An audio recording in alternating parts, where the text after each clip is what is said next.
Welcome back to Command West, Commanders podcast, where we tackle the latest Washington football team news and answer the hard-hitting questions like, are we going to win another game this season? I, of course, am your host, Bradley. I'm Tico Wells. I'm Eddie P.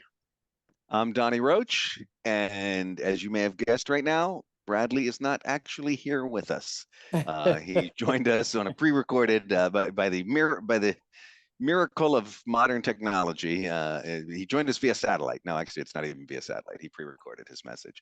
But Bradley's got more for those of you, for those fans of Bradley out there. Bradley's got more to say, and we'll let him chime in throughout the show, and then we'll talk about the things he says and see what. And I'm not really here either. This is an AI version of me. Oh, that's nice. My avatar. So if I say anything stupid, it's really not me. I was going to say maybe the AI version might have better things to say. Well, it's definitely going to have more knowledge because it'll be searching the internet for it instead of me just coming out of the blue with some silly comment. Well, before we get talking about this, can we call it a game? This fiasco of a game last week. I do want to point something out to the fans who follow us weekly. We're not going to put an episode out next week. Next week, the team is on a bye, so there's no game to recap. And so the team is on a bye, and so are we. Exactly. So we will put it. Bye. We'll put another episode out the week after the Rams game, which the three of us are going to. So that'll be interesting. The same way that teams need to regroup during their bye week, we need to regroup. We have to recover and recuperate a little bit from all this hectic season. And it has been a hectic season, and it was a hectic game. It was not pretty, guys. So, it was not pretty, Donnie. We got smacked. We got smacked down. And in 2 weeks in a row. And look, good teams. Yes, Miami's a good team. I don't think any of us expected to win it, but show up. I mean, it was ugly. It was hard to watch. And so we don't have to spend too much time recapping it. But Bradley has given it. I put out the question: is there anything positive we can say about this team right now? And Bradley kind of responded to that in his recap of the game. This is what he has to say. That is, I'm using air quotes, positive. We got smoked by the Dolphins. It was an ass thrashing. Not a fun game to watch. But this is what we expected. The Miami offense is really, really good, and our defense is really, really bad. Let me start off and talk about the positives. I really love the confidence of this defense. The whole year that they've been just very, very confident, and I really, really appreciate that about them. And what I mean by that is the confidence to put a rookie second-round pick one-on-one against Tyreek Hill. That shows a lot of confidence. It really does. It shows a confidence in our players. Of course, he got beat for a 78-yard touchdown, but confidence. And we've shown that all year. We decide to, put our, guys one-on-one versus a lot of the top wide receivers in the league, Stephon Diggs, A.J. Brown, Tyreek Hill. We've done that all year. And, it just shows a lot of confidence in our players, which I just really appreciate. It doesn't work out very often. In fact, almost never. But confidence nonetheless. Some other positives. Brian Robinson's got hurt this game, so he'll be able to rest up for next season. So that's a positive. And Ron Rivera in his press conferences just stuttering around, dead man walking. So I think that's positive. With all jokes aside, I don't want to pretend like I'm not appreciative of everything that Ron has done here in Washington. But there will be time to lament his passing on. Of course, he's not dead, but he will not be here in Washington this upcoming season. So Bradley, I think, had his tongue firmly planted in his cheek there when he's talking about positives, because there's nothing positive to talk about. Hey, I got something. I got Okay, something. I got something too, but you go ahead. You go. Terry McLaurin is going to be the Walter Payton Man of the Year I did see for the that. He's the Washington nominee. Commanders. That was So that's good to see. positive. Some That's- off the field.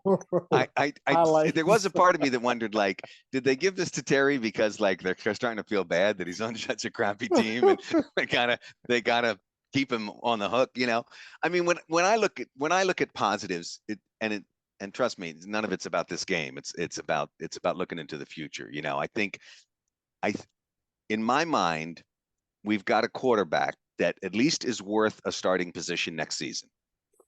Whether he grows beyond that, yet to be seen. But he's deserving of a starting position next season. I hope they hold on to him. We don't know what's going to happen next year, but I hope they hold on to him. I think Brian Robinson has shown up as a strong player this year as well. And I'd like to see them hold on to both those guys, but we don't know. We don't know what's going to hold up here. We don't know. You guys got anything positive to say?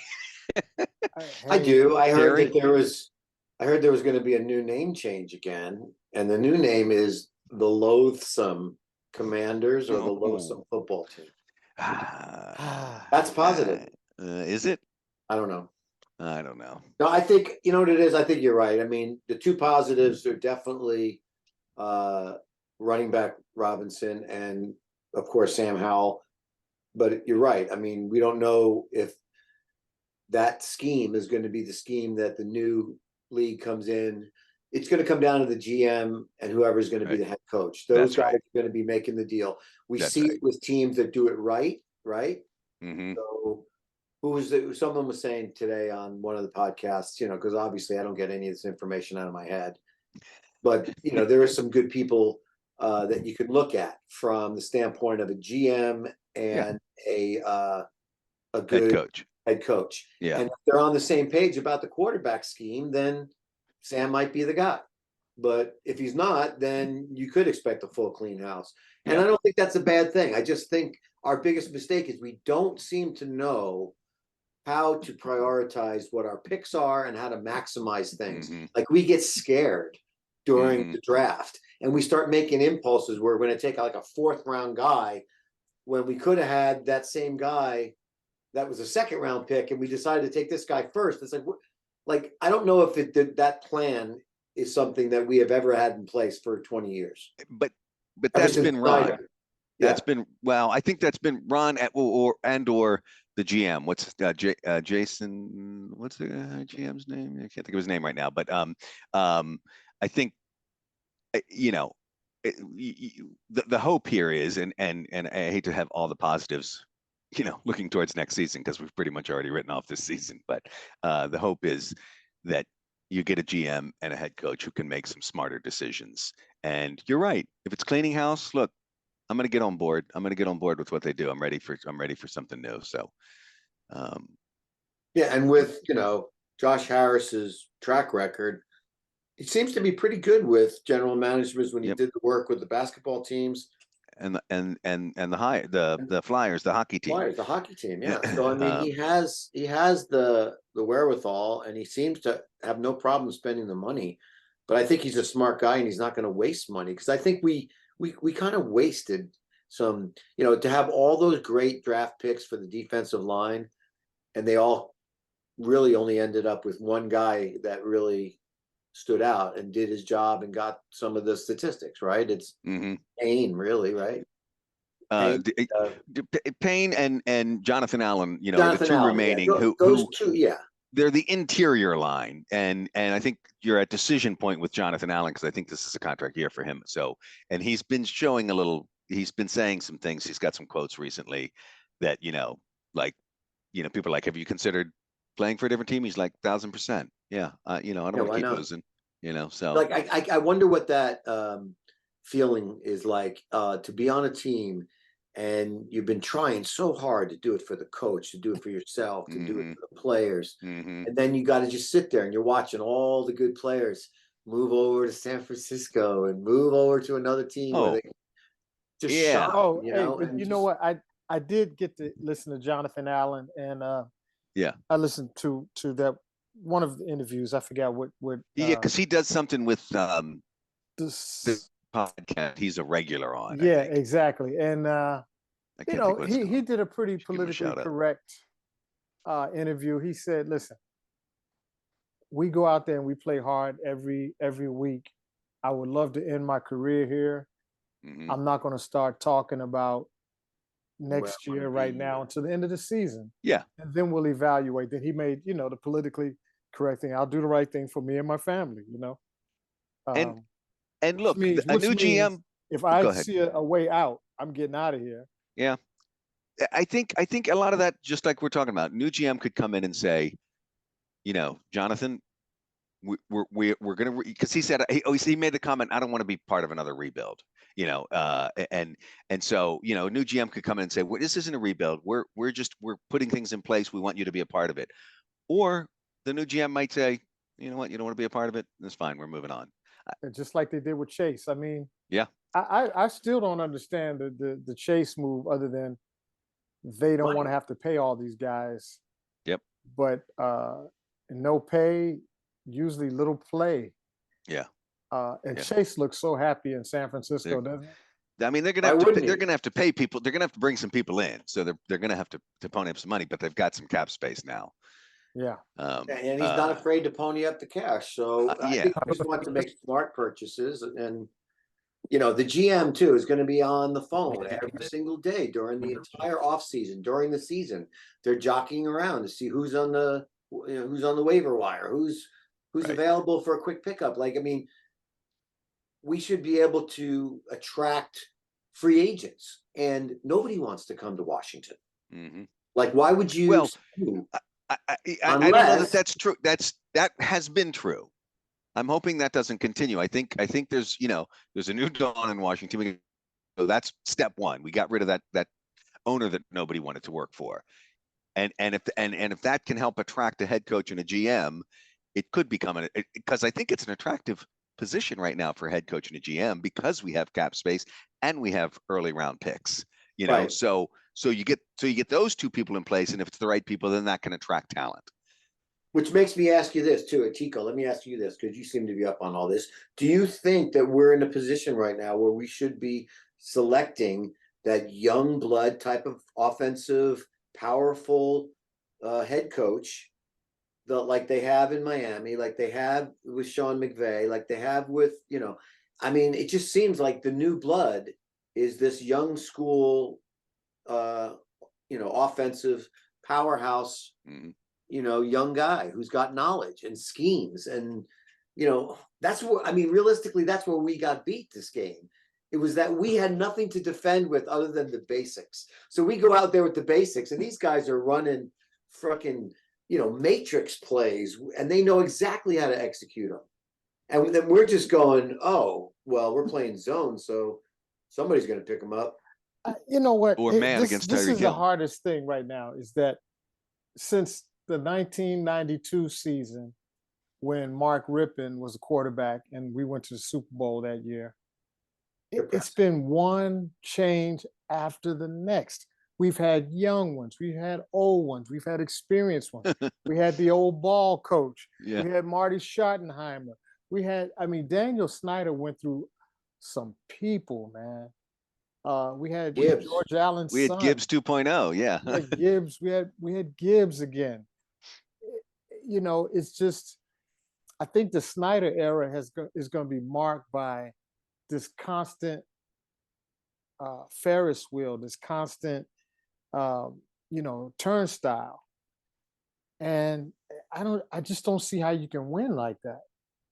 So whether the coach is an older coach who's experienced, whether it's a new coach, we need some stability. And we thought Ron was going to kind of bring that stability, but he's a little sleepy at times, just personality wise, I think. Yeah.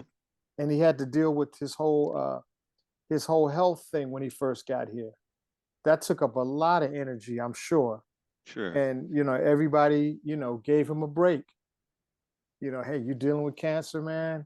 Hey, Alex Smith, you're dealing with the torn up leg, we give you the Courage of the Year award. Yeah. But you only get Yeah. so much of that. And I think I think people don't care. They just want to win. They don't care if it's a young Ivy League looking dude, Silicon Valley, MIT looking guy, or or like the Detroit Lions got the big burly football player looking dude. People just want to win.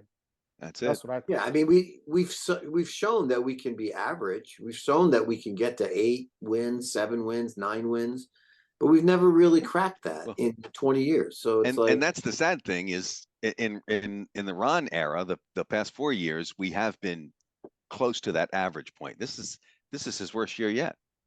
This is going to be Ron's worst year, so it's kind of a sad going out, and it does have kind of well, you can almost blame a little bit too of the timing of the exit of Snyder and the entrance of Harris, because if you remember, Harris came in literally the day the season started. Oh yeah. There's no chance to put together a roster or a GM or a plan. It was like he came in, he's like, okay, this year's going to be a bust. So listen. I don't know that it is. I think it's for him. It's this year's a learning year. Right, but I mean, I don't think they make any changes. There was never a chance that they were going to be better than 500. Oh, well, I don't know. I feel like we all had pretty high hopes. We thought we had the right pieces in place this season. It felt good after those first 2 wins. It did, and we kind of thought that new ownership was bringing a new energy, and Ron finally was a 4-year plan, was happening, but then the reality set in. Then the reality set. The pieces of our puzzles on defense weren't all the best. They were. So let me before we move on to other things, Bradley's got some. He tries to do some actual positives here in this next clip. So let's let him get his next piece in here and see what he has to say about. I think this is a little bit more on the game, but hold on, let's listen in. With all jokes aside, here are some actual positives. I think that Jamin Davis had a really good game. I think that Jatavius Martin, Quan Martin, our second round pick, who got beat by Tyreek Hill. He should have never been one-on-one with Tyreek Hill. That is just the lapse in coaching that we have seen all season long from this coaching staff is deciding to put people like a rookie against the best receiver in the league 1v1 with no help over the top. I mean, I'm excited to go, to fly out to the DMV, to fly out to the Maryland area, the DC area, and go to a McDonald's and see Percy Butler back there just making burgers and be like, oh, you're a Washington. You started for us, didn't you? Oh, yeah, it makes sense that you work here now. Because he was nowhere to be found on the football field, so might as well, be flipping burgers. Again, I get sidetracked with, my sarcasm when talking about the positives. Other positives. Sam Howell had 2 rushing touchdowns. So, fantasy managers, he didn't let you down this week, although he did have a pick. I want to ask my other co-hosts, whose fault was that pick? I don't really have an answer for you, but I wanted to ask that question because I think it was probably an all 3 offensive line, quarterback, Eric Bieniemy fault. But I want to hear what your guys' answers are. Well, that's an interesting question because we talked about it right when it happened. We talked about it right when it happened. What did you guys think? The first thing we talked about was peripheral vision. Remember, we were talking about that. Like Sam seems to have trouble seeing what's going on in his peripheral, and that because that guy came right through the line, and it's like. Now I think I know what he's getting at. When they lined up play. If someone's been watching film on the Commanders, they go, "Oh, this is how they line up for a screenplay." I know this look. It's like there wasn't anything really hidden about it. They had all the wideouts over there on the right side, and I can't remember the guy's name who just stormed right in and picked it. I got to think he said, "Oh, Van Glick, Van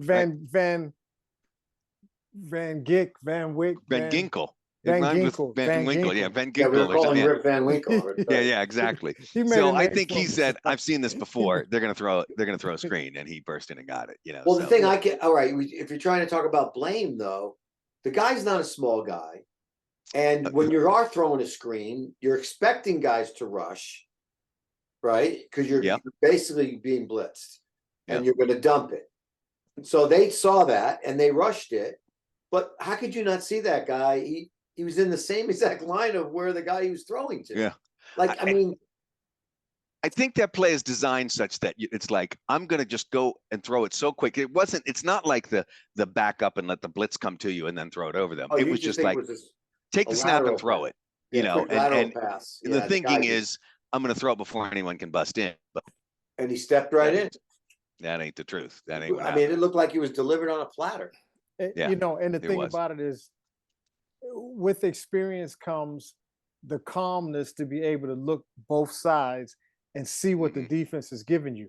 Van Ginkel was to Howell's right, uncovered. There wasn't a tight end over there. There wasn't a back on him. He was uncovered. Right. So you either gonna pump fake it, let him jump up and throw it over his head, or you got to go to another call because that play is getting ready to get blown up. But Sam doesn't have that experience yet to be able to, I think, go to the line, read the defense, and then change it up. That takes time. You know, I think it was already that takes time to be able to develop those. He was committed to the play. He was said, committed I'm going to to the throw play. this play, and he just didn't expect that guy to be there that quick. I'm going to do what they told me to do in practice. I'm going to throw it. Was he supposed to be 6'7" with his hands up when he catch that? Because the guys we're playing against are 5'9", and you know, I have no problem throwing over them. But you're right, Chico. He's got to pause. That was a bad mistake on that play. I think those ones they come out of your hands so fast you're like, oh shit, I wish I could get that back. You know, but that's the ones where the guy goes, my bad. Let's go forward. Did you want to move say on with about the that, Don? segment? You said the peripheral vision, right? We're about 15 minutes in, right? Where are we? Yeah, this is going to be a quick one. We're going to get to the 4 commandments real quick. No, I want to hear what you have to say about this lateral vision. He already said that Sam doesn't see well. I mean, here's the deal, and Bradley talks more about the game too. We said we're going to keep it short, so I don't know that we need to recap the game anymore. I'm actually gonna. We got our butts kicked. I mean, it's not a whole lot to say. It's like in the beginning of the year, I was evaluating this game and saying this is a possible game we could win based on last year's Miami Dolphins, who were up and down. They had some explosive stuff going on. Tua was still trying to get his thing together, but they came in this year like, we've been together for a minute now. Yeah, this is not Tyreek's first year with us. Tyreek and Tua. We put 70 points up this year. I think you and Eddie both had this game as. I had this game as a win. Yeah, I was being positive. I trying to find some possible games that we could. I was expecting that we were going to go on a run with a win at Seattle, a win at the Giants, and then potentially a win against Dallas on Thanksgiving. And that was basically it was a turkey baster. After 13 games, all 4 of us are 7-6 in our picks for the season. So we have winning records. I don't know why the Commanders don't, but anyway. Right? So here's what I'm gonna do. I'll jump to Bradley's next spot because this starts getting us into commanding attention. Bradley has some thoughts on the draft, and that's So again, looking forward out to next year. Let's start talking about things like that. So let's see what he has to say about the draft, and some potential draft picks. These players have given up, and it's sad. And I've given up too. I've given up rooting for this team to win. Obviously, again, we had that whole conversation where never am I once rooting against the team to lose, but I am rooting for draft picks. And now we have the 4th pick in the draft. And gentlemen, we can begin to talk about that draft coming up. And I guess this is my commanding attention. We have the 4th pick in the draft. We need to start talking about what we need. And I think that we need a tackle. And there are 2 tackles that are really good in this draft. I mean, the top 2 tackles, and the first time in the Ron Rivera era, we can go get a top tackle in the draft. And I'm talking about the guy from Notre Dame, and I'm talking about the guy from Penn State, I think. Joe Alt is the guy that I'm thinking of from Penn State. I don't know if it's Penn State. But Joe Alt. Look up Joe Alt. And then the guy from Notre Dame. He has I believe it's a Hawaiian name, so I'm not gonna try to pronounce it because I don't know it off the top of my head. That the Hunchback of Notre Dame. But those two guys are looking very fantastic, and that's who I want. So I had the advantage of hearing this earlier. Bradley got his players mixed up. So it's actually Joe Alt is from Notre Dame, and the guy, and I don't think I can pronounce this, Alumayuwa Fashuna. He's right. It's a Hawaiian name. It's a very Hawaiian name. Is the guy from Penn State. But those are the top 2 tackles in the draft. Looks like they're both rated like within the top, certainly the top 10, maybe even the top 5. So question to us is, where would you go first in the draft? Are we looking for offensive linemen or defense? Where what do you think? I think for me, we got to get offensive linemen and then defensive backs. That's what I was thinking, T. Yeah. Defensive backs there's a big hole there. And it depends on, at that point in the draft, who's available. Is can we get a top offensive lineman in that spot? Or I would say go line first and then DB. But that's what I'm thinking too. We need both of them bad. I mean, well, and here's the thing, and I don't want to interrupt you, Eddie, because I want to hear what you have to say. But we have draft pick and we have capital. So through free agency, they can fill some of these. Like, do you fill tackles from the draft and DBs from free agency, or vice versa? I think that's the game that, again, new GM and head coach will be looking at. We'll be playing as they're trying to fill these holes. I still like our skilled players on offense. Mm-hmm. I just don't think they've been given the proper chance to really, really shine. I'm with you. I'm with you. I'm hoping that's it. I've seen Terry make some incredible plays when he's had, his number called. Yeah, not as much this season because he hasn't had his number called as much this season. Or if it's been called, they either are picking him up, because he's got a reputation now, or Sam's just not able to get it to him. But whatever it is, it's not working. Yeah, not working. To have a Terry McLaurin on the team, yeah, and him not be even talked about. Yeah, and he's another one. This has been a down season for him. New GM might go, maybe I trade Terry. Maybe I see what I can get for Terry. That would be a shame. I would hate to see that because there's players we've come to love. Fits in so good with the attitude that we want out of someone who might be a captain, or I think, I don't know if you were done, Tico, but yeah, I'm good. Go ahead. I think you guys are right. You got to start on the defense. I kind of think it's more dangerous. We're getting beat so badly in the secondary, so I would focus more on that area. Yeah. Even though we've got some, they picked, who's the guy Fuller, or no, they picked the guy as a pickoff artist, the rookie. What's his name? Forbes. Emmanuel Forbes. Forbes. Okay, like you said, I mean, they trusted him. They gave him a lot of respect, like saying, hey, we know what you've done in your early career in college. Now let's see it on the playing field. We're going to give you that shot. Fortunately, he didn't have enough pieces to really do what he does best, because he's not moving around on his own the way he should. He's being told to do a certain thing, and he's not used to playing that way. He's used to trying to pick off the ball all the time, and it doesn't really work in the pros as the way it did in college. So I think if we got to work on that, I like the ideas you said about the tackles being outfitted, go with some of our top picks there. I wish I could say I knew enough about what we needed for a tackle position. Maybe even the center could be considered as, we've had some questionable centers.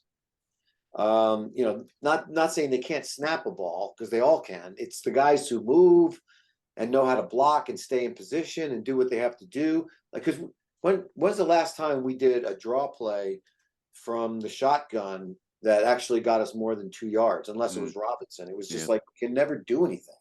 Yeah. But I still think we need some stuff. Those picks should be devoted to some of the offenses too. I think I would probably work on another tight end or two that we know can really catch the ball and could be like a Kelsey or one of these guys that just kind of barrels people over and just completely like a Gronkowski. We need a guy like that. Yeah.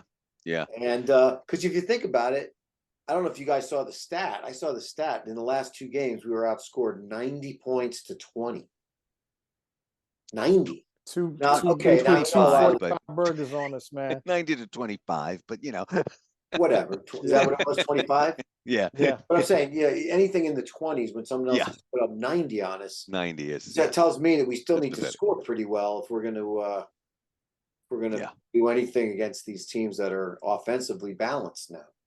But Right. even we went from 26, 19, 10, 15. Yeah. That's our last 4 weeks. right. 26 against 26 Seattle. being the high. Mm-hmm. Yeah, and the only time we actually score well is usually against a team that's not that great on defense, or they're not what they used to be. Like, look at the Giants now. The Giants are starting to play better football. Well, Are they? our biggest games, they? Eddie, have our biggest game this year, scoring wise, was against Denver Broncos. Yeah. And quiet as it's kept, they were still on Russell's case at that point. Is Russell Wilson the guy? But they put up 33 points on us. Yeah. Yeah. So the game was because 35, everyone 33. That wasn't a blowout, and that was our biggest I'm scoring afraid game, 35. Yeah, I'm afraid to even look at how many points against us for the entire year. It's got to be man. Oh yeah, 400. it's crazy. And ironically, we also put up numbers against Philadelphia. Two times we put up 31 points against Philly's defense.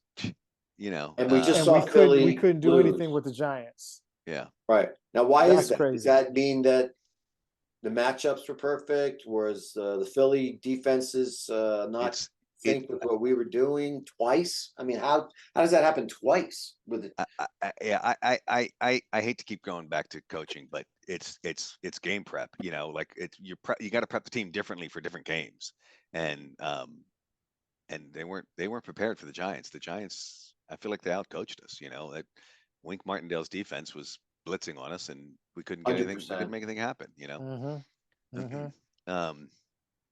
I just feel like I wish we were that team that always came in with the scheme. Like, we used to be pretty good at that. Like, remember we beat the teams, maybe we beat Brady that one time, and then we beat Pittsburgh when we don't expect. We beat, Go ahead, Tico. Here's the thing that and I know he's going to catch hell because the offense is looking lame, is Eric Bieniemy. Yeah. I think he took a gamble leaving Kansas City to try to get some shine around himself because he wants to be a head coach. He took a risk. He did. And Kansas City took a risk too by not offering him a deal that he couldn't refuse to keep his butt where he was, because Kansas City is not quite right this year on offense either. So you think Kansas City would take him back? I think so, but only as Chicago's showing an interest apparently as of today. That's the latest rumor. Chicago's showing an interest in Bieniemy. So anybody who comes to Washington is, building their own resume. But here's the thing. I think it was the right move for Bieniemy. I think he was smart to leave Kansas and try and get with a team where had he shined this year, he could pick up a head coaching position either in Washington or somewhere else. Yeah. I'm not sure he will now. It didn't work out for him. He took a risk, like you said. Didn't really work out for him because he hasn't shined so well. But I think for his career, that was the right move to make. Do you still think it's a resume extension that didn't hurt him? Because to me, it's like it makes you look like you're not moving anywhere further than offensive coordinator. Yeah, at least not for a year or two. At this point, you're right. That's probably what I don't. When Chicago says they're interested in him, I don't know if it's a head coaching position or just another OC position. Although with Chicago, it might be head coaching because they're in the crapper too. So, and they've been, except they put up 40 on us. Listen, let's keep this thing moving. Donnie, what's the other question? Next point of contention, or next point here that Bradley brings up. he does like to talk about Sam Howell, so he's got a few things to say about Sam Howell and his growth. Let's just see what he has Okay. to say here.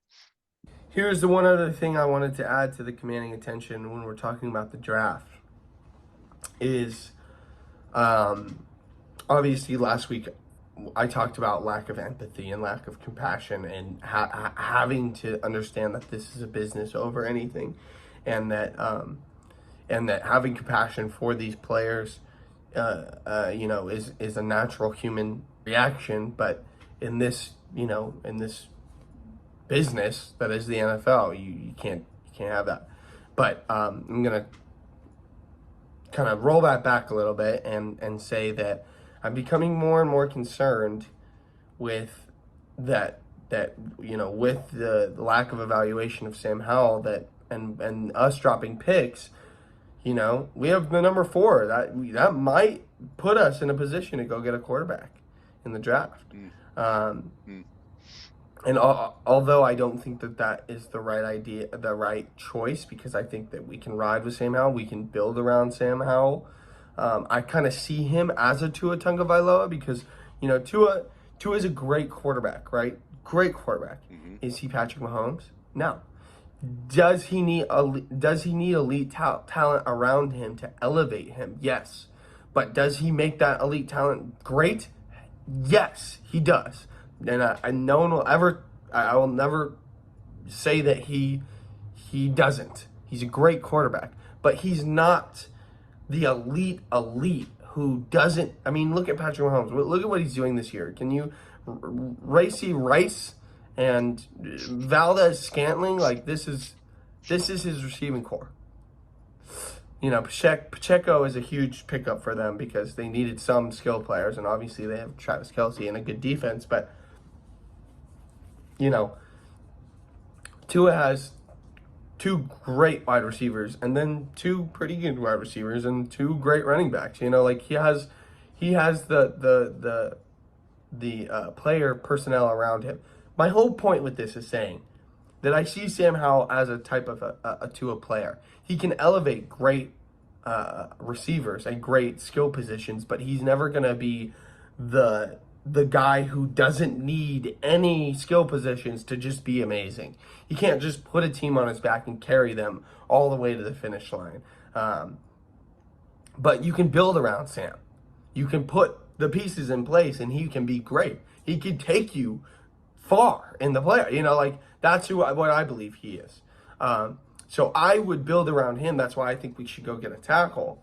But I could see this next staff coming in and being like, he's not the guy. We couldn't evaluate him in the last season because the offensive line was so bad, because of the players just giving up on the season, because of the coaching staff being this horrendous. Yeah, I mean, he makes the Tua comparison. I'm like, yeah, if Sam turns out to be a Tua, I'll take that. But let me ask you the point. The very last thing he said. You think the players have given up on this season? It kind of feels like they have, doesn't it? The lesser-minded players are going to give up. That's why they're lesser-minded. Yeah. The top-tier players on the team, that's hard to put together. It's got to be hard. Players. I can't see these guys. Like Jonathan Allen said, we play to win. Yeah. Because you always want to put good tape out on yourself. Yeah. And players know that. We're in the age where it's a media-driven world we're in right now. Everything's on TikTok and YouTube Shorts. I mean, how many times you scroll up and you see something about the Commanders that 15 years ago we wouldn't have been able to see. So they're watching every move you make. I don't think they're ready to tank. No, I don't think they really want to tank. I think they're playing for their own individual pride, their own individual resumes. They have a reason to play well so that they can shine in their position. If they're in the right position and they make a good play, it's going to be documented. Someone's going to see it. They may end up on a better team, or they may be seen and they'll stay in place and keep their job and get better pay and get a contract. So the ones who can get a contract from us and feel they like being here, great. But I don't think a lot of these guys really like being in Washington. No, because nobody likes losing. They don't like And losing. losing I sucks. don't think they have a Everybody problem with hates being in losing. Washington. I Yeah, think you're right, Tico. It's yeah, losing. it's losing. Nobody likes, I mean, even in Cleveland now, they have some hope. Yeah. As Yeah. quiet as it's kept, Baker Mayfield brought some spark to Cleveland because they were dead in the water Yeah, he before he did. Yeah. got there. Look, And Cleveland's they showed how much job security is in this league. Mhm. They got rid of him like a hot potato as soon as they could. Yeah. Yeah. But I mean, how does one as a player like tank? Like, I don't think it's in their DNA. No, it is. Here's the thing. I agree with everything you guys are saying. They're playing for their own resume. Yes. I just don't know how you don't let it get into your sink into your psyche underneath it all. Like it's one of those psychological things that are they playing as hard to get that extra yard as somebody on the Cowboys or the Eagles or the Niners, who's fighting for that championship, and knowing that every last play matters and I every know effort I'd they be give it dogging matters. it. You'd be what? I'd be dogging it. I'd be friggin' tired. I'd be It's like, just got to be hard to get up for that. What do you think Yeah, that but locker room's Brian like? Robinson, I mean, I think Yeah, was giving it his all. he was. You're I right. He think has I been. think Antonio Gibson has shown that Hmm. whether he's going to stay on this team or elsewhere, he can move, he can run. He's a Agreed. return man. He's been a shining light. do you think Definitely he's can catch. comparable? Would you say that Gibson is comparable to someone like Ezekiel Elliott in that he's still got the ability to run, or is he better than Ezekiel? Because I feel like Ezekiel has moved on and he's not the same guy anymore. No, I Oh, I think thought you meant Ezekiel in his prime. Well, Ezekiel right now versus our Gibson right now, because Ezekiel has dropped off, but he was that I'll guy. take Gibson right now. I would take Gibson right now. Yeah, if you're talking right now, but Mhm. I don't think Gibson is where Ezekiel was in his prime. No, No, not at Yeah, all, never. yeah. I so mean, he's not really. remember, Yeah. Gibson will always have that thing that he's a converted wide receiver. Yeah. It's going to take some. That little that little stigma I is like still him there for better me. as a receiver than I Yeah, like him as a running but back. They're not he, They need to use him more as a receiver because he can really catch. I I think they make pretty good use of him. I don't know. I mean, he for his career has been the receiving back. Now Brian Robinson has shown some promise in that area as well on short passes, screen type passes. Whereas I think Antonio, you can hit coming out of the backfield and going down the field as well. But uh, it could be used to his advantage, and then maybe he owns the position. Like you kind of get a little bit of the best of both worlds because you can run the ball and then you can go to the backfield and go downfield for a pass too. I mean, I like the guy. I I do too. just wonder And how and you he guys felt. seems to have cleaned up the fumbly hands more this year. So I used to get down on him about that, but I think this year he's done a good job. Um, They got okay, Logan Thomas, uh, 0 receptions for 0 yards and 1 target. I know he got the 2-point conversion in the end zone. They don't count that as a Do reception. they not count that as a reception? oh, Maybe not. that was to Logan, huh? Targets one, huh? Yeah, there should be a stat on that somewhere. Yeah, I'm seeing it. I'm seeing what you're seeing. One Mhm. target, zero But catches. either way, that's ridiculous. Well, Zero targets to Logan yeah, I or don't one know that that's target to that Logan. ridiculous. I don't. I'm more upset about the 3 targets to Terry. Like Logan maybe have some opportunities. Eddie said it earlier. Is tight end one of the positions? If there's a position on offense other than the line, tight Okay, end would yeah, be the one I would I'm look on. to. They don't even. Well, this is on ESPN's website. Which website are you on, Donnie? I'm on NFL NFL. Network. And they got 3 because they messed it up on ESPN, but they don't Terry have any. They got 3 targets. oh, Oh well, three 0 for 3. targets. Okay, Yeah, 0 for 3. Yeah, yeah, and that's pathetic. I mean, that's Terry only getting 3 targets. that's not going to work. Yeah. Okay. That's not going to work. So with tight ends, I That's actually not going like to work, seeing. guys. Do you get that? That is not going to work. Oh yeah, it's been like that for a big chunk of the season. He's not getting the targets he deserves. I And mean, it's not because he dropped a couple. I mean, the guy did make some seriously great catches. That one in the end zone, that one game where he got clocked. We he's thought he was Yeah, always dead. saving a quarterback, man. Yeah. Since he's been here, he's had to save. Yeah. Between Dwayne. Anyway, let's keep it positive. Yeah. Let's flow out of here. What's the next thing, right? Okay. Again, talk about. yeah, there's Bradley talks a little bit about coaching staff and stuff. If we want to really be succinct with this, we can jump to our commandments if you want. Let's do that, and let's uh, let's get ready for this bye week. Again, I'm gonna remind the audience that count on us every week for our new show on Wednesdays. We won't have a show next Wednesday. In fact, the commandments will be Tuesday. given. Well, we record on Tuesday. We release on Wednesday. Oh, okay. So as the audience is waiting with bated breath every Wednesday for our new episode, our four right? commandments, and for our 4 commandments. So these commandments will be for the Rams game on the 17th or something, whatever day that is. Although interestingly, because Bradley pre-recorded his comments, Bradley did a commandment for the bye week. So let's see what Bradley has to say. We have our bye week coming up this week. My commandment for the bye week is to evaluate these players and find out who are we keeping this year and who are we getting rid of, because it's going to be a complete wash, I believe. We're not going to see a lot of these same players in Commander's uniform next year. All right, use the bye week for evaluating. I'm saying use each game for evaluating. I still think that's key. That's if there's anything to look for in these last 4 games. 4, is that all we got left? We These got last 4 4 games left. it's the evaluation process. Who is worth keeping on this team and who isn't? So, Bradley's saying that's his commandment for the bye week. Okay, yeah, that can be part of the bye week, but I think that's a big part of the last 4 games. Mm-hmm. You guys have some commandments for either the bye week or the Rams game or both? So the most we can be is 8 and 9. Yeah. If we win out, is that what you're saying? Yeah. Yeah, if we win out, the most we can be is 8 and 9. I just say keep the faith. I just say keep the faith. Go out there, have fun, play loose, and thou shalt keep the faith. I like that commandment, Tico.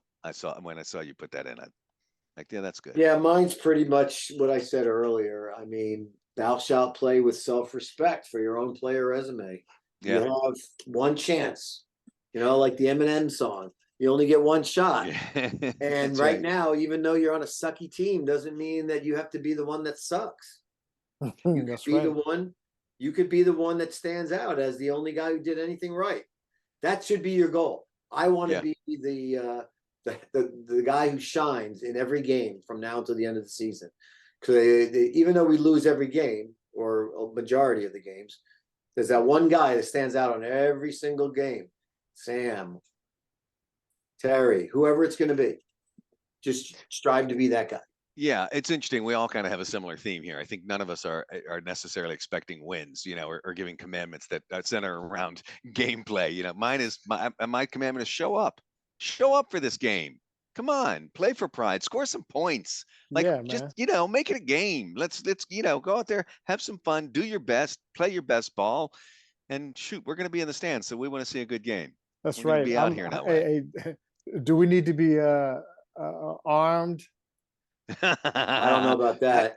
I don't think not in LA. We're not going to Oakland. Well, let's put a shout out to my nephew Lee Kochnick. Lee, thank you very much. Who got us the tickets? Lee has a nice gift for us for the holiday. He's giving us tickets to go see the Rams play Washington at SoFi, and neither of us, any of us, right, have been to SoFi yet for a game. It's our first time at SoFi Stadium, which is supposed to be beautiful. So we're going to enjoy that. We're going to sit down. We're going to watch the game. We're going to enjoy it. And, I'd say about maybe 3 games ago, I thought the Rams were like a team that we could potentially beat. And, we could still did it. We beat them the last time we played them in the series. Potentially.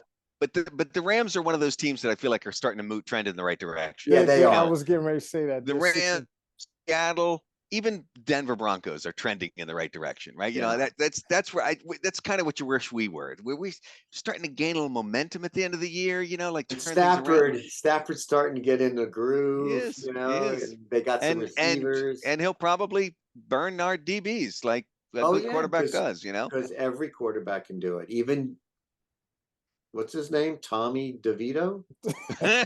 Tommy DeVito. Danny's Uh, brother, man, killed that us, was man. one And of the he low ended up points. playing good again in that next game last weekend, didn't he? Hey, Yeah. they gave him the starting gig over Tyrod Taylor for his next game.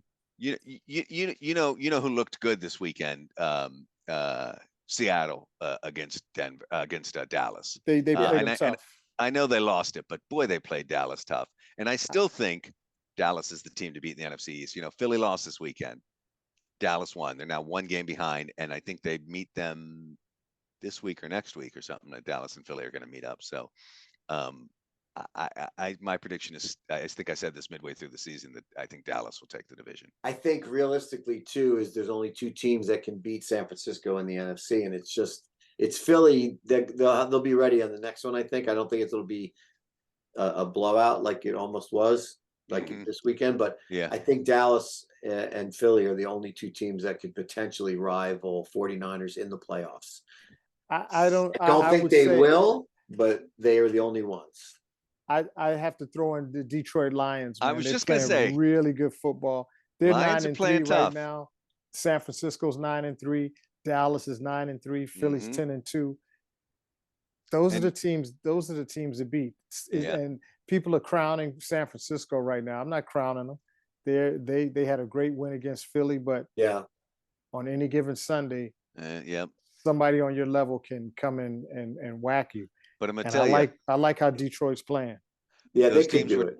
Those teams we're talking about, that's where to look for who's their offensive coordinator. Maybe they're ready for a bump up to head coach. Mm-hmm. That's where to be looking, you know. So even what was the game last night? Was it Cincinnati and the Chargers? Jacksonville, right? It was Jacksonville. Yeah, Jacksonville. And I thought Cincinnati, I don't know who they'd thrown in for quarterback, but they played they won the game. They wound up beating Jacksonville, right? They did. And I'm looking at it thinking, who's handling that offense? You know, like that's who I'm interested in. So I don't even know who it was. I didn't look up the guy's name or anything, but those are the places to be looking.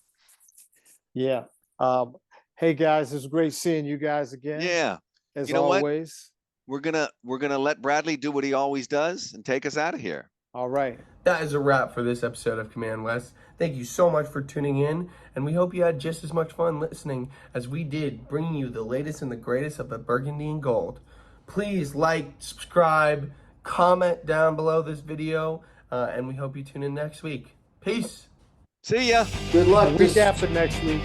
Week after next week. Week after next week. We'll be back.